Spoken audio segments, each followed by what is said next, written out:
अगर आप नीट के पेपर में बिना स्ट्रैटेजी के जा रहे हैं, then let me tell you, you are not going there to compete with toppers, you're just eliminating yourself.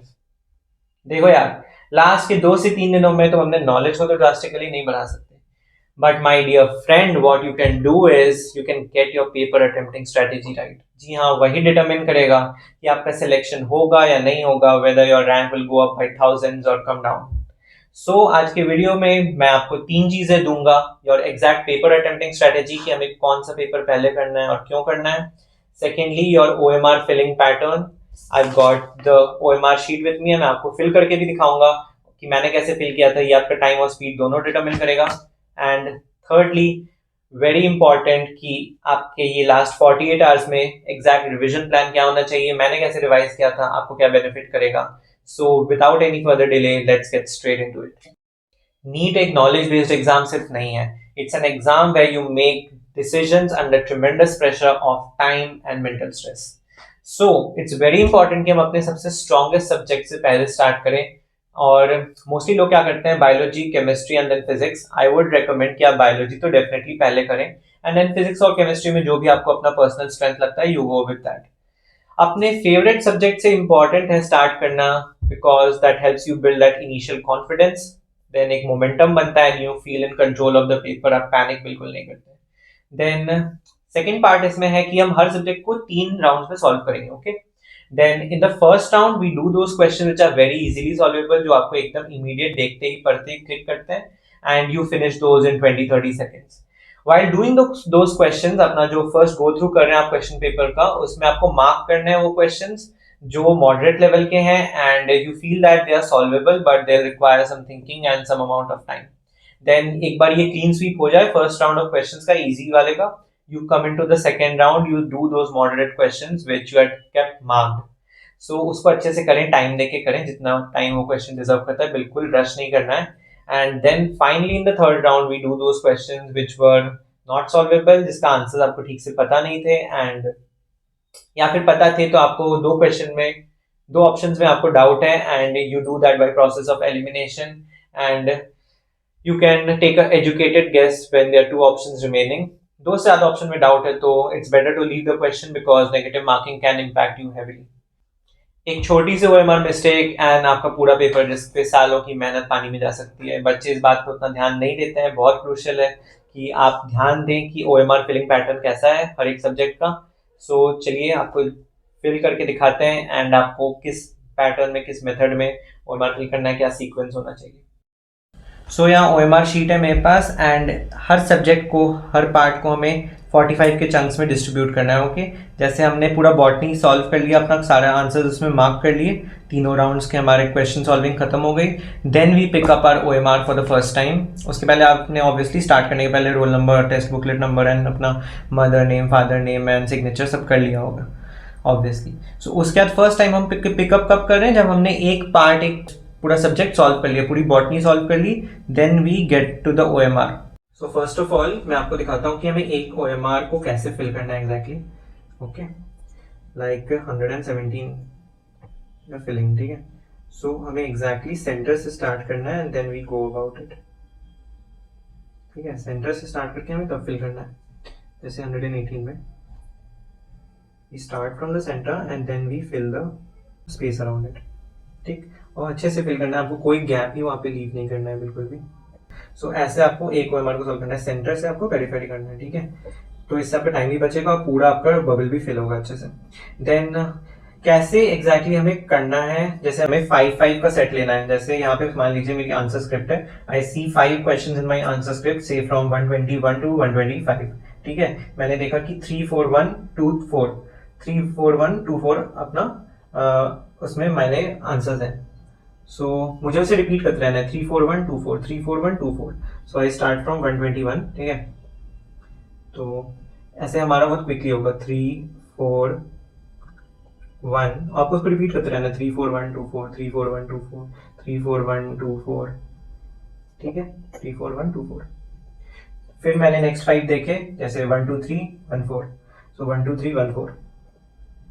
सो ठीक है. सो अगर आपको थोड़ा सा भी डाउट आ रहा है कि आपने ठीक से अपने आंसर स्क्रिप्ट में देखा है कि नहीं, कि आप क्या रिपीट कर रहे हैं, 1 2 3 2 4 जो भी, तो just quickly have a look at it, there is no harm in doing that and it's very much recommended. थोड़ा सा भी डाउट में हमें OMR फिल नहीं करना है, क्योंकि एक बबल आपका गलत होगा, आपका पूरा आगे का पैटर्न गलत हो जाएगा। So many questions in a line will go wrong. Accuracy सिर्फ सॉल्विंग में नहीं, आपके मार्किंग में भी होती है। सो यही था हमारा OMR फिलिंग के बारे में, कि एक सब्जेक्ट सॉल्व किया, उसके पूरे चंक को 45 क्वेश्चन सॉल्व किया, then we move on to the next subject. Solve करना है फिर से हमें पूरा उसका OMR फिल करना है। पूरा OMR शीट एक बार में हमें लास्ट के लिए नहीं छोड़ना है, that is very dangerous. Time की कमी की वजह से आपका बहुत ज़्यादा उसमें रिस्क रहता है गलत होने का, ठीक है। एंड सेकेंड बात कि एक बार में हमें 5 के सेट्स फिल करना है। 5 OMR फिल किए 101 से 105, फिर 5 देखे, 5 अपने मन में रिपीट करते रहे, 2 3 2 1 4 2 3 2 1 4 2 3 2 1 4। जब तक फिल नहीं कर लिया तो उसे अपने रिपीट करते रहना, बोलना है। फिर 5 देखे, फिर 5 फिल किए, तो ऐसे ही सारे सब्जेक्ट के लिए हमें करना है। सो ये था OMR के बारे में। सो फाइनली हमारे वीडियो का and, the last part, and that is what should you do exactly in these last 2-3 days. मैंने क्या किया था और क्या वर्क करता है। आपको इस समय स्पेशली ढेर सारे लोग आपको एडवाइस कर सकते हैं। आपने सुना भी होगा कि don't study 1 day before the exam and you should take a chill pill, कम पढ़ो, थोड़ा बहुत लाइट रीडिंग करो, दैट्स इट। देखो, मैं उसमें बिल्कुल बिलीव नहीं करता, that's complete nonsense for me. I mean, how can you relax before the most important exam of your life, ऐसा एग्जाम जो आपकी पूरे आगे की लाइफ को डिटर्मिन कर सकता है। You don't want to be wasting even 1 second, and that was my philosophy, that's what I followed. मैंने एग्ज़ाम के लास्ट टाइम तक पूरा फुल डेडिकेशन से रिवाइज किया था एंड स्मार्टली रिवाइज किया था। कीवर्ड है स्मार्ट रिविजन करना। Exactly, you should be knowing what to study. And just to tell you, give you an insight, I revised the whole syllabus of NEET twice during the last 3 days. So आप पूछेंगे मैंने ऐसे कैसे किया, so मैं आपको वही बताने के लिए आया हूँ। तो देखो, ये जो बचा हुआ टाइम है 1.5 day, like 1 day before the exam जितना टाइम आपके पास बचा हुआ है, you have to do the whole syllabus at least once, ठीक है। तो कैसे करना है? Physics and physical chemistry, you only do the formula sheets and nothing else is required. बार बार फॉर्मूला शीट्स करो, जो चैप्टर के आपको फॉर्मूला ठीक से याद नहीं कर रहे हैं, try to instil them in your memory, temporary memory में से ही जल्द से जल्द उसको करो और मल्टीपल बार रिवाइज करो। In physics and physical chemistry एक और चीज रेकमेंडेड है कि आप क्वेश्चन सॉल्व करो, ठीक है। क्वेश्चन बैंक आप जिसको बार बार कर रहे थे, यू कैन डू दैट और you can go with the PYQs।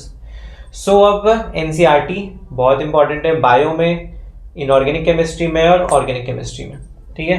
तो बायो के लिए मैं क्या कहता हूँ सारे बच्चों को कि आप स्कैन रीडिंग करो, मल्टीपल फ्लैश रिविजन आप कर पाओगे स्कैन रीडिंग के थ्रू। क्या है स्कैन रीडिंग? मैंने एक और वीडियो में बताया था। आपने पेज खोला, पेज के कंटेंट्स देखो, आपको हाईलाइटेड पार्ट्स देखना है एंड सारे इंपॉर्टेंट पॉइंटर्स उसमें देखना है। 2-3 मिनट से ज़्यादा एक पेज में नहीं लेना है। You turn over to the next page and once again do the scan reading, ठीक है। Just go through each line, read नहीं करना है उसको, बोल के नहीं रीड करना है, you just try and read it in your mind and see the contents and turn over to the next page, ठीक है। ऑर्गेनिक केमिस्ट्री में एक और चीज रेकमेंडेड है कि आप GOC जरूर देख लें। आपने GOC के कोई शॉर्ट नोट्स अपने बनाए होंगे, go through that. If not, still try to do whole general organic chemistry के एक बार सारे मैकेनिज्म वो सब देख लें, ताकि आपको एग्जाम में अगर कोई क्वेश्चन डायरेक्टली क्लिक नहीं कर रहा है, थोड़ा आप उसे अप्लाई करके आप GOC के थ्रू उसे सॉल्व कर सकते हैं। बहुत सारे क्वेश्चन आते हैं वैसे, ठीक है। तो ये हो गया आपका फर्स्ट रिविजन का प्लान। सो अब तुम मुझसे पूछोगे कि भैया एग्जाम के एक दिन पहले पूरा सिलेबस कैसे रिवाइज करें। देखो, डूएबल है, तभी मैं बता रहा हूँ, मैंने खुद किया था। सो बायो में जैसे I didn't do the whole NCERT, the scan reading that I told, that was only for the first revision in those last 3 days. एक दिन पहले एग्जाम के बायो के लिए मैंने क्या किया, मैंने सारे डायग्राम्स देखे, अच्छे से सबकी लेबलिंग देखी, देन समरी पार्ट हर चैप्टर का पढ़ा मैंने, टेबल्स, चार्ट्स, वो सारी चीज़ें देखी, साइंटिस्ट कॉन्ट्रीब्यूशन, एक्सपेरिमेंट्स, ठीक है। वायरस के डिस्कवरी में जैसे जो जो एक्सपेरिमेंट्स थे, वो सब चीज़ें देखो जो स्पेसिफिक चीज़ें हैं, ठीक है। एंड केमिस्ट्री के लिए I had short notes of my GOC. I had like written down the whole GOC in 2 pages, ठीक है। तो मैंने उससे रिवाइज किया, तो आपके पास कुछ वैसा है तो उसको डेफिनेटली करना। फिजिक्स और फिजिकल केमिस्ट्री के लिए फॉर्मूला शीट्स मेरे ऐसे थे। आई होप तुमने भी बहुत कॉन्साइज बनाए हो। In 23 pages I had my whole of physics and in 7 pages I had whole of my physical chemistry. So मुझे बस 30 पेजेस करने रहते थे इन दोनों सब्जेक्ट्स को करने के लिए। सो आप देख सकते हो कि कितना जल्दी हो सकता है। इनऑर्गेनिक केमिस्ट्री के लिए मैंने अपना एनसीईआरटी मार्क करके रखा था, छोटा सा पार्ट है inorganic, so I read the whole marked NCERT part and that was so beneficial for me, because NCERT chemistry की जब भी आप पढ़ोगे ना आपको लगेगा अरे ये तो मेरे दिमाग में था ही नहीं, अच्छा वो मैंने देख लिया। देन ऑर्गेनिक केमिस्ट्री के लिए भी 1-2 चैप्टर्स है जिसके लिए मैंने एनसीईआरटी पढ़ा था, जीओसी का मैंने आपको बता ही दिया। एंड उसमें एक और चीज़ था कि नेम रिएक्शंस का मेरे पास एक अलग से मैंने प्रिंट आउट निकाला था, 4-5 पेजेस का नेम रिएक्शन सारे उसमें थे एक जगह पे, सो मैंने वो पूरा चीज़ देखा था। And I am sort of a person कि अगर मैं सारी चीज़ें ना कर लूँ ना, मैंने सोचा था पूरा सिलेबस करना है तो करना ही करना है। सो क्या हुआ 4th ऑफ मेरे को कि रात हो गई, मैंने सारा लास्ट में एनसीईआरटी देखा था, डायग्राम्स टेबल्स वो सब, and I went to sleep around 12 o'clock I think 12-12:30। फिर मेरा बचा था ऑर्गेनिक केमिस्ट्री पूरा करना, बाकी सब मैंने कर लिया था। So I left organic chemistry for the morning of the exam and you some people can think of me कि यार ये ऐसे कैसे कर लिया, एग्जाम की सुबह कौन पढ़ता है, बट आई डिड इट, मुझे लास्ट तक सब कुछ करना था, वो मुझे अंदर से कॉन्फिडेंस फील नहीं हो रहा था, so that's why. So morning I woke up at 5 o'clock, 5 to 9 o'clock, in these 4 hours I did my whole organic chemistry, पूरा मार्क मैंने करके रखा था, मैंने एक एक लाइन अच्छे से पढ़ी जो भी मैंने मार्किंग की थी। सो सुबह मैं जब उठा था मैं नर्वस ऑब्वियसली था, मैंने लेकिन ऑर्गेनिक केमिस्ट्री जैसे ही खत्म की the confidence that I got was amazing, I could feel that positivity कि हाँ सही होगा सब कुछ। सो यही था सारी बात कि आपको एग्जैक्टली लास्ट में 48 hours 72 hours में कैसे रिवाइज करना है, and if you can follow this I am sure you will excel in your NEET exam. So all the best बच्चों, बहुत अच्छे से पढ़ो, मैं चाहता हूँ कि आप सबका एग्जाम बहुत अच्छे से जाए and you all get into your dream MBBS college. So यही था आज के वीडियो कार में, till then okay take care, bye bye, अच्छे से पढ़ते रहो, बाय।